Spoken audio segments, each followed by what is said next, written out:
My ex-wife left for affair partner and returned after 10 years and asks to take her back.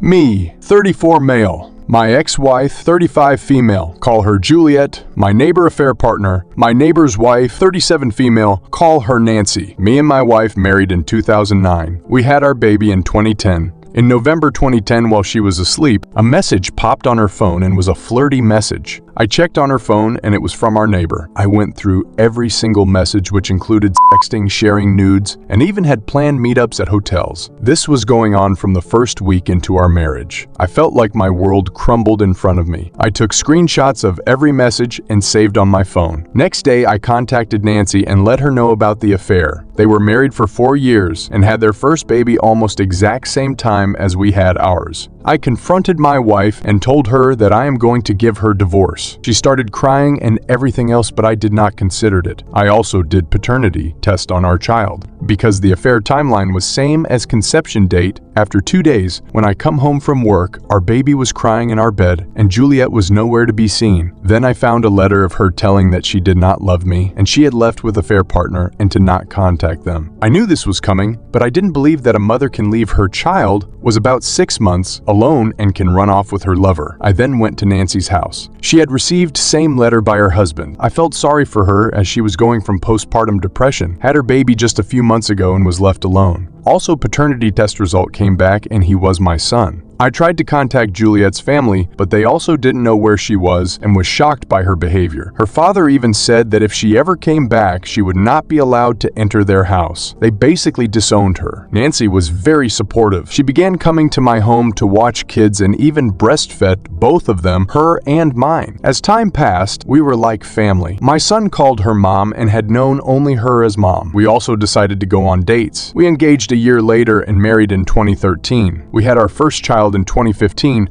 We often discussed things about our exes and how we were often disrespected by them. We were a happy family. In 2018, when my son accidentally saw a picture of my ex, picture after birth, so it included Juliet, me, and him. So we decided to tell him that her birth mother Juliet had died in car accident years ago and Nancy took care of him since he was 6 months old. Fast forward 2 days ago, I received an anonymous email. I opened it and it read, "I want to see my son and want my family back. We are not divorced yet." I knew it was Juliet. I showed this to Nancy. Nancy started freaking out and asked me if I would take her back. I calmed her down and told her that she was an ugly past and I would never leave you. I would never take her back. Now I am confused what to do. I will definitely not take her back, but should I let her meet my son or not? Should I take my son's opportunity to have connection with her birth mother? Update. So let's start by saying this, that we didn't require court or lawyer. Some of you claim that she would have no parental rights over my son as she had abandoned us years ago. To confirm the claim,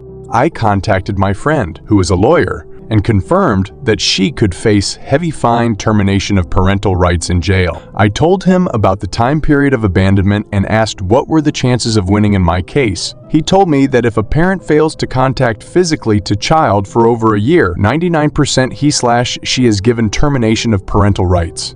I had a sigh of relief after listening those words. I also joined therapy with my son so that I can tell him the truth about his biological mother. As I wanted to find out that why she contacted me after 10 years, I messaged her father, who is still a best friend of mine and gives me some good advice. Whether Juliet contacted his family or not, turns out that she had contacted her sister for money time to time for 10 years, but now her sister is not willing to help her as she was asking a bit more money. I asked him about her conditions and whether introducing her to my son would be a good idea or not. He answered by saying she just has a minimum wage job and lives in a small apartment with 3 roommates. By listening him saying this, I felt bad for her, but she earned it. He said that she would have a bad influence on our son, so it's better not to introduce him to Juliet next. I called her sister and asked her what were their conversations like in past 10 years. She told me everything. How Juliet contacted her only for money because after paying rent, she had no money left for groceries and other utilities. Juliet never asked about my son, but only for money. I asked her about relationship between Juliet and affair partner, to which she replied, "He is in prison for sexual assault since 2015. I don't know why, but I felt happy upon hearing this news. I asked her whether Juliet knows about the divorce or not. She said Juliet has no idea about the divorce and she still thinks that we are legally married. I asked her to tell Juliet about everything: divorce, child custody, my new family, and that she has no right over my son. I told everything to Nancy, and she was a bit surprised by Juliet's behavior. She never thought that a mother can be so careless towards her own child. She was shocked to hear the news about affair partner. It's been 30 days and Juliet has not contacted us. Family counseling is going great and we have decided to legally adopt on one another's kids. I don't think Juliet will contact, as her sister might have told her about her position in case legally, and that she would just waste money by hiring an attorney. If something happens, I'll update you guys."